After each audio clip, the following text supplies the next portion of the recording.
미디어 아트 같다. 안 돼, 냉수는 안 돼. 온수.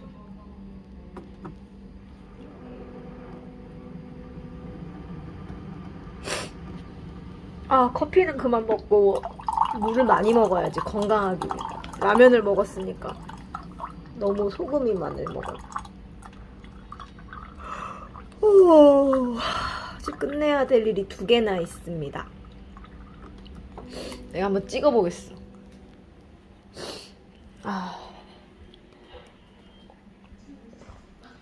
발이 나. 응, 한번 해보려고.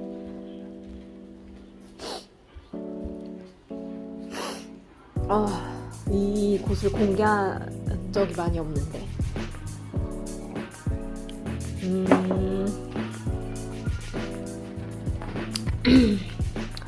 이곳은 제 서재입니다. 여기서 거의 하루에 최소 5시간? 그리고 뭐 쉬는 날은 막 10시간 이렇게 있는데, 보통 강의 준비, 그 다음에 글쓰기, 그리고 제가 회사가 있으니까 이제 보통 집에서 뭐 부서마다 일을 할 때 카톡으로 또 일을 많이 하고, 그러니까 창작하는 공간이지만 기획하는 공간이기도 하고, 그렇습니다. 여기 지금 작품은 시기마다 다른데, 김수자 작가의 마음의 기하학이라는 작품입니다. 혹시 이 작품 아시나요? 김수자 선생님께서 미술관에 둥근 테이블을 두고 오는 사람들이 서로 모르지만 이렇게 앉아가지고 스태프들이 찰흙을 떼어주면 둥글게 점토를 빚는데요. 마음의 모서리를 깎는 행위다라는 문장이 너무 아름답고 예뻐서 제가 되게 좋아하는 작품이어서 이렇게 바탕화면에 깔아놓고 글을 쓰거나 기획 일을 하거나 교육 사업을 하다 보면 숫자나 아니면 어떤 뉘앙스에 예민해질 때가 있는데, 그럴 때 마음의 모서리를 깎기 위해서 마음이 뾰족해질 때마다 이렇게 마음의 기하학이라는 작품을 봅니다. 요즘은 아트 컬렉팅 책을 쓰고 있어요. 초보자를 위한 아트 컬렉팅 책을 쓰고 있는데, 사실은 이 책이 3년 전부터 쓰자고 했는데 이제서야 열심히 쓰고 있어서 제가 여기다가 목차를 쓰고 이제 한 꼭지 한 꼭지씩 쓰면서 체크를 하는 겁니다. 제가 비치네요. 그리고 이제 이런 부분들은 작품을 못 걸어서 아직, 그러니까 많이 걸었는데 좀 장소가 고민이 되는 작품들이 여기 좀 이렇게 있죠. 어디에 걸어놔야 할까? 물론 햇빛 비칠 때는 안쪽으로 놓고 그때그때 이동하면서 서재가 크면 진짜 좋은 게 도서관에서 맨날 사는 느낌이 들기 때문에 상당히 좋습니다. 거의 웬만한 많은 미술책들이 다 있는 건 아니지만 상당히 많아서, 이게 3단 책장이잖아요. 그래서 필요한 책들은 보고 막 여기서 누워서 뒹굴고, 아이디어가 안 날 때는 강아지 옆에서 누워있고, 여기는 이제 그때그때 영감을 주는 이미지들, 이런 것들도 붙여놓습니다.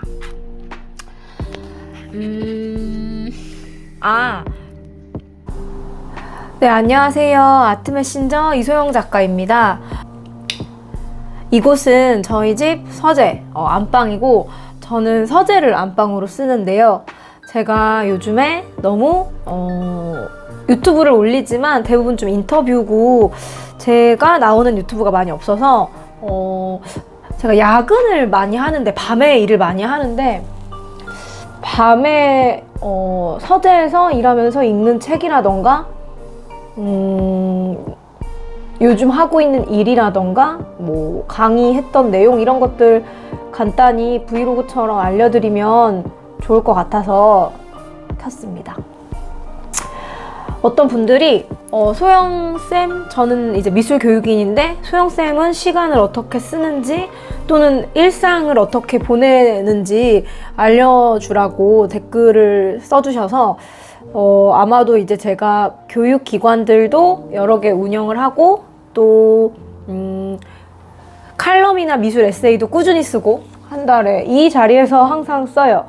어제도 한 2개 정도 마무리했고 그 다음에 요즘에 새로 쓰는 책이 있어서 이미 다 쓴 것을 탈고하고 있는 책도 있고 요즘에 제가 연재하고 있는 게 있어가지고 그런 것들을 이제 요 공간에서 항상 씁니다. 여기 보시면 제가 유튜브에서 자주 말했던 저희 서재고 제가 늘 좋아하는 3단 책장 도서관에 안 가도 되는 여기 미술책이 상당히 많죠. 근데 지금 삼각대가 없어서 또 카메라를 좀 아래에 놓고 찍었는데 오늘은 일요일이고 보통 일요일에 강의를 하루 종일 합니다. 근데 이제 미술 교육인 대상으로 이제 강의를 하는데 이제 제가 미술 교육하고 미술사를 같이 공부를 하고 미술 교육 기관을 운영을 하다 보니까 미술 선생님들이 현장에서 공교육이나 사교육에서 미술 수업을 많이 하시는데 교육 기획자의 입장에서 프로그램 짜는 법 이런 것들에 대해서 많이 알려드리고 있고 강의 시간에 그래서 일요일은 오전은 미술 선생님이 꼭 알아야 될 미술사 그래서 어린이들에게 미술사 교육을 할 때 어떻게 하는 것이 좋은지 어른 대상 미술사 교육과 어린이 대상 미술사 교육은 다르고 미술사 교육을 하려면 그 의미가 분명히 중요하거든요. 아이들에게 미술사 교육이 왜 필요한지 과거의 역사와 문화를 통해 지금의 나와 연결해보고 또 나아가서 미래에 우리는 어떻게 우리의 문화와 예술을 이해해야 되고 사회를 이해해야 될지 그 과정들을 어린이들이 미술사 수업을 통해 생각하고 그러면 상당히 좋은 프로그램을 많이 짤 수가 있거든요. 그래서 6주간 일요일마다 이렇게 어린이 미술사 에듀케이터 그 다음에 현대미술 에듀케이터 이 강의를 한 지가 한 2, 3년 됐습니다. 한 8시간 정도 강의를 하는데 그 강의를 직접 제가 다 하니까 하고 오면 완전 넉다운이 돼가지고 집에 오면 말을 못해요. 남편하고도 말 못하고 혼자 이렇게 멍 때리고 있어요. 이렇게. 그런데 이제 월요일하고 수요일은 컬렉터 대상 강의거든요. 근데 월요일은 저녁에 강의가 있는데 다행히도 내일은 갤러리 세미나여서 갤러리 대표님이 오셔서 이제 특강을 하시고 리아트 그라운드에서 합니다.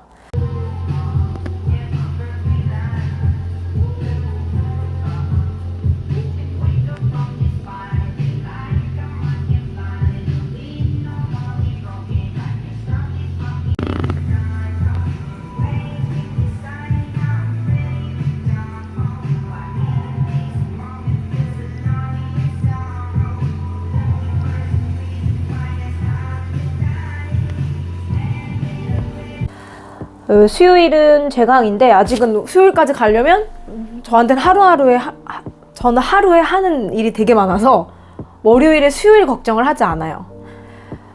월요일에는 월요일 걱정만 하고 화요일에는 화요일 걱정을 합니다. 근데 제가 내일 하루 종일 뭘 찍냐면 EBS 비즈니스 리뷰를 찍거든요. 이것도 작가님하고 계속 고민을 하면서 대본은 다 이렇게 나왔는데 이 많은 대본을 어떻게 다 외우겠습니까? 외우지는 못하고 흐름을 제가 다시 한번 확인하고 있었어요.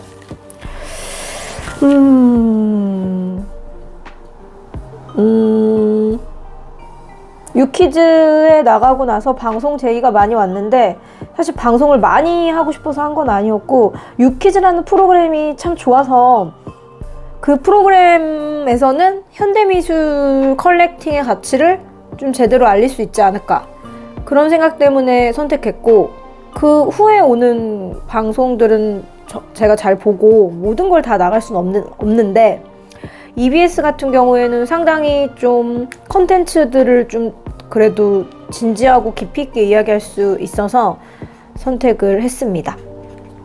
그래서 뭐 보면은 이게 1월 중순에 하는 건데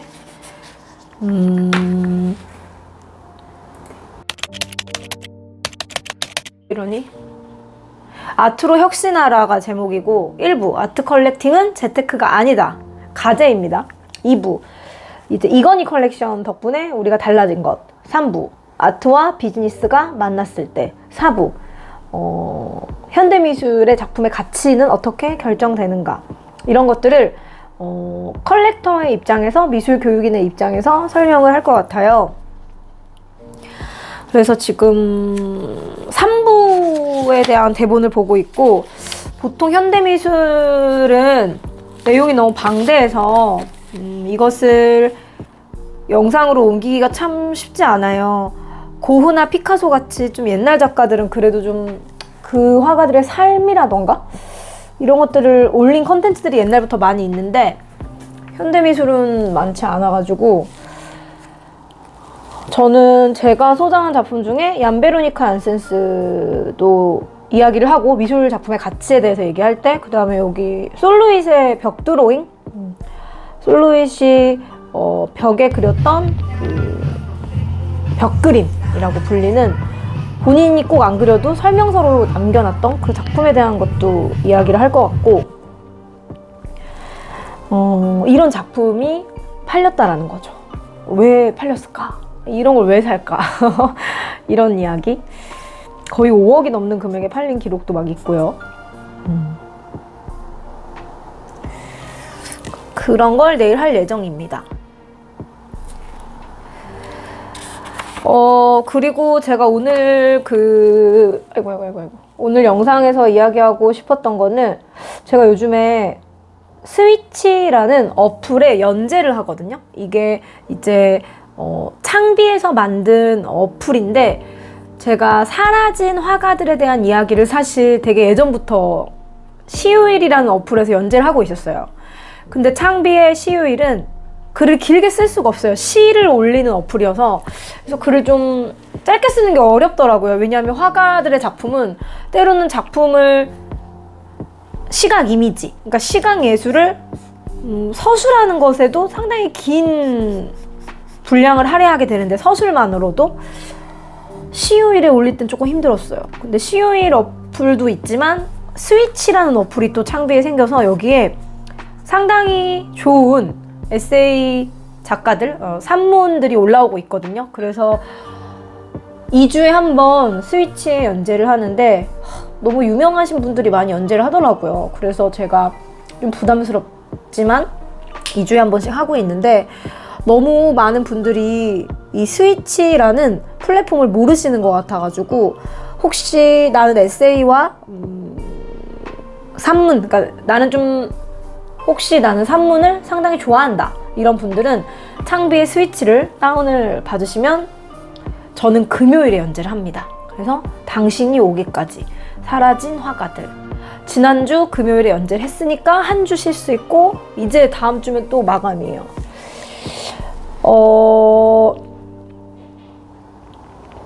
연재를 왜 하냐?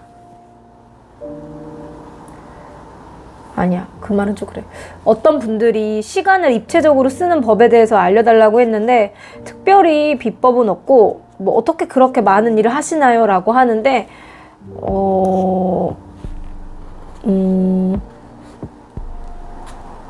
본인을 어떠한 일을 할 수 있게끔 어떠한 상황을 만들게 하면 되는 것 같아요. 제가 교육 사업도 하고 제가 교육기관도 운영하고 강의도 밤이 되면 이렇게 말이 안 나오죠? 하루 종일 강의해서 그런가 보다.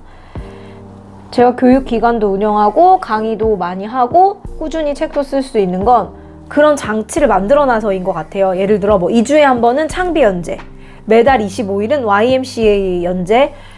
근데 그게 뭐가 힘드냐면 사람이 로봇가 아니기 때문에 때로는 글이 늘 내 맘에 들지 않아도 보내야 되는 순간이 와요. 연재 글은 그래요. 그때 너무 괴롭죠. 좀만 하루만 더 있으면 좋겠다. 이틀만 더 있으면 좋겠다. 하지만 나아지지 않기 때문에 연재를 하면서 틈틈이 좀 내가 이 화가에 대해서 생각하는 걸 정리하고, 이번 달은 살바도르 달리 전시가 이제 열렸죠 이미. 그죠? 달리에 대해서 글을 써달라고 해서 어떠한 기관에서 달리 아마 전시에게 물어봤을 거예요. 달리 전시 팀에게. 그래서 달리 전시에 온 작품들 위주로 썼고, 캐나다의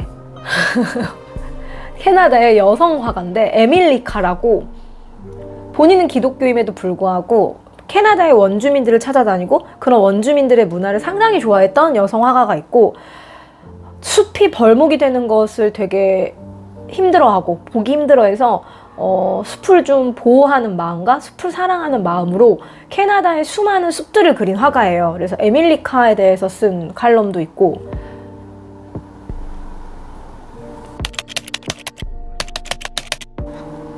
이런 수많은 내가 나에게 하는 말, 포스트잇.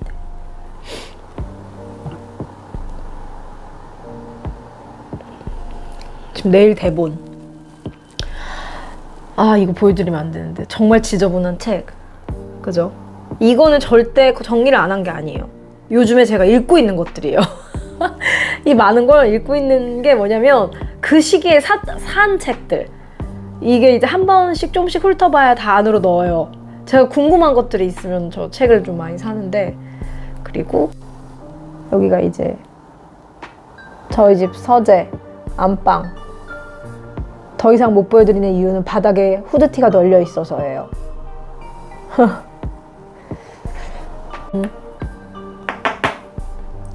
오늘 책 2권도 소개할 거예요. 이유는 정말 기쁜 책을 선물 받았어요. 힐마 아프 클린트 평전이라는 책을 선물 받았는데요. 사실 제가 이 작가를 너무 좋아해서 2018년에 12월에 마이애미 바젤에 갔다가 한국으로 와야 돼요. 왜냐면 마이애미까지 가는 것도 비행기를 2번을 탔는데 한국에 바로 와야지, 한국에 와야 되는 건 아니었다. 근데 어쨌든 마이애미까지 가서 한국으로 안 오고 뉴욕을 들렸다가 오는 게 사실 조금 일정상 막 그렇게 넉넉하진 않았는데, 제가 왜 갔냐면 2018년에 구겐하임에서 이 힐마 아프 클린트의 회고전이 열렸기 때문이에요. 저는 이 힐마 아프 클린트를 어떻게 알았냐면 2016년, 7년에 제가 칼라르손 책을 쓰기 위해 스페인을 막 여행을 많이 갔었고, 그리고 또 그 당시에 북유럽 화가들한테 좀 빠져 있었는데, 그때 이 힐마 아프 클린트를 아크네 스튜디오가 콜라보를 해가지고 제가 알게 됐었어요. 그 이전에도 칼럼을 통해 좀 봤다가, 그리고 또 서펜타인에서 전시를 했었고, 그러면서 이제 한술리 오브리스트 글에서 봤나? 큐레이터? 그렇게 이제 알고 있다가 이 작가의 작품이 상당히 많은데 저는 이걸 온라인으로만 봤었어요. 그래서 나를 행복하게 하는 그림? 이 책에 소개를 했죠. 근데 뉴욕 구겐하임에서 힐마 아프 클린트의 회고전이 엄청 크게 열려서 제가 비행기를 타고 뉴욕까지 가서 전시를 혼자 보고 진짜 오래 봤어요. 한 2-3시간 보고 밥을 먹고, 너무 아쉬운 거예요. 내가 이 전시를 살아생전에 또 볼 수 있을까? 이런 생각 때문에 다시 들어갔어요. 그래서 구겐하임에서 한 4시간. 그리고 한국에 힐마 아프 클린트의 도록이 없기 때문에 막 도록을 무겁게 사오고, 작은 도록, 큰 도록, 그랬던 기억이 나요. 근데 재밌었던 건 힐마 아프 클린트의 전시가 구겐하임 사상 최고로 많은 방문객이 왔었고, 도록도 제일 많이 팔렸었다고 해요.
근데 그녀의 이야기가 이렇게 책으로 나오다니, 심지어 한국어로 전부 다. 그래서 오늘 제가 이걸 선물을 받아서 포장할 때부터 보여드렸으면 좋았을 텐데, 저랑 친한 컬렉터 선생님께서 연말 선물로 주신 거예요. 포장이 정말 예뻤어요. 제가 포장에 감동받아서 풍월당 사이트도 들어갔다 왔어요. 이 곳은 뭐야? 이러면서 음악책만 나오는 줄 알았는데 미술책이 나와서 너무 감동받았거든요. 상당히 두껍습니다. 그래서 지금 EBS 대본을 봐야 되지만 이것도 너무 보고 싶어서 뭐부터 빨리 하고 보지 막 이러고 있었어요. 근데 여기 뒤에 추천사를 보니까 제가 1913년 세기의 여름이라는 책도 되게 좋아하는데 거기 지은이도 추천사를 썼고, 뭐 뉴욕타임즈도 썼고, 구겐하임 미술관 큐레이터도 썼네요. 그래서 제가 아직 이 책을 다 읽진 않았지만 어떻게 한 작가의 평전이 이렇게 두껍게 나오겠어요? 심지어 화가에. 가우디 평전도 이렇게 두껍고, 고야 같은 화가도 저희 집에 되게 두꺼운 평전이 있고, 피카소도 있는데, 이 책을 쓴 율리아 포스는 2008년 스톡홀름에서 처음 힐마 아프 클린트의 그림을 봤대요. 그러고 나서 이제 프랑크푸르터 알게마인의 차이퉁 이게 뭐야? 율리아 포스에게 물어보세요라는 예술 칼럼에다가 글을 썼나? 어쨌든 2008년에 스톡홀름에서 처음으로 힐마 아프 클린트의 그림을 본 뒤에 글을 썼고, 아프 클린트의 문서 보관소를 방문한 후에 스웨덴어를 배웠대요. 심지어. 와, 대단하다. 어떻게 이럴 수가 있죠? 이 화가의 삶의 이력을 조사하기로 결심했대요. 힐마 아프 클린트 평전은 율리아 포스가 힐마 아트 클린트가 작성한 125권의 공책을 집중 탐구하고, 이 작가가 수채화 같은 걸 그린 공책, 드로잉북이 있거든요. 스톡홀름, 룬드, 암스테르담, 피렌체, 런던, 스위스에 있는 여러 문서 보관소에서 오랜 시간 연구한 끝에 탄생한 결과물이다. 이 책은 번역도 둘이서 하셨어요. 조이한 선생님하고 김정근 선생님이 하셨거든요. 상당히 대단한 책입니다.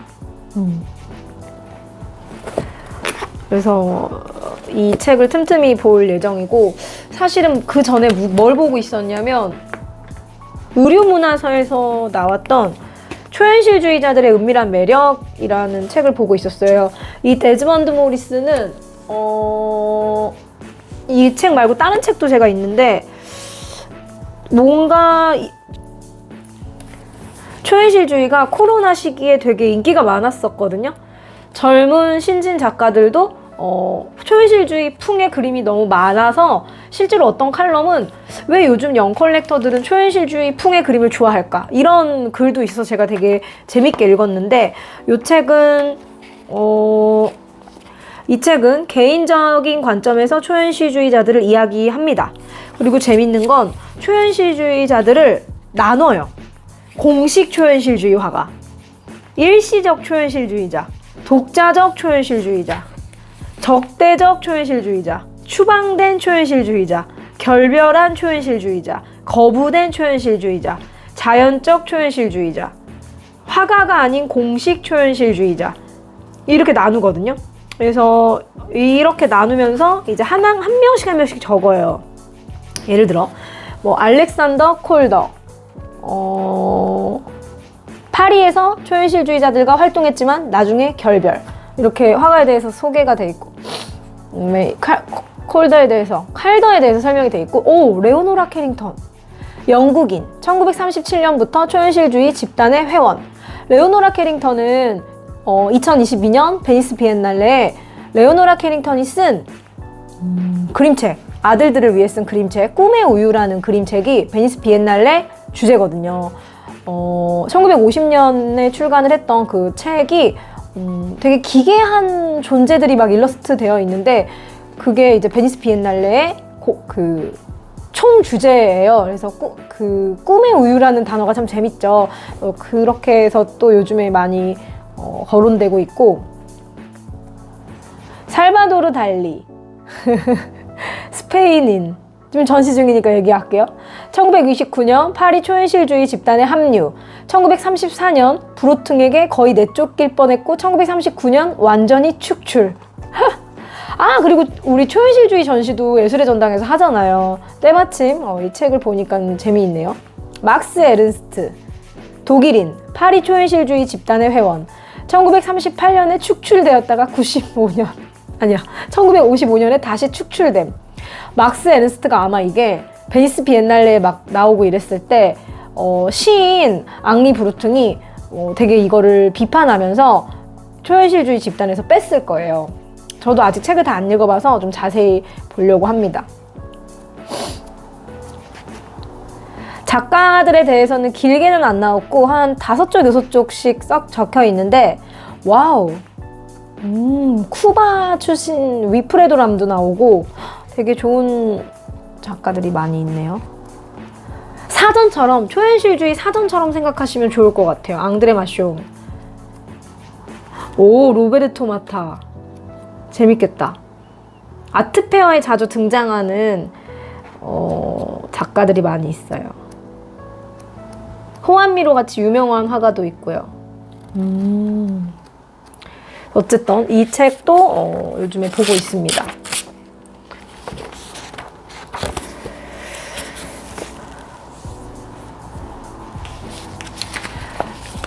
그러면 저는 이제 다시 야근을 할 테니 책도 읽고 대본 내일 방송해야 되니까 그래도 순서를 너무 모르면 안 되니까